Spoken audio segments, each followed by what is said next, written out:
Saudaraku, Nabila Lida akhir-akhir ini terlihat lebih berisi setelah 2 bulan menikah bersama Ilyas Bachtiar.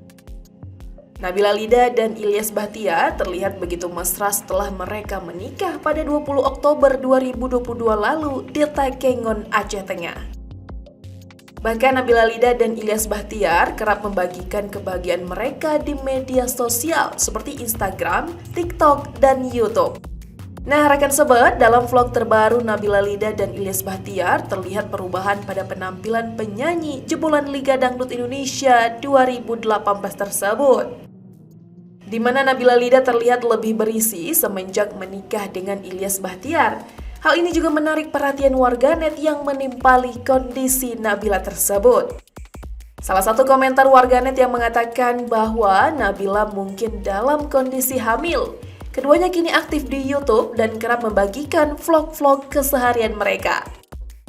Dalam akun YouTube tersebut, Nabila dan Ilyas yang membagikan vlog keseharian mereka yang sedang kulineran, di mana Nabila Lida akan beralih profesi menjadi host kuliner.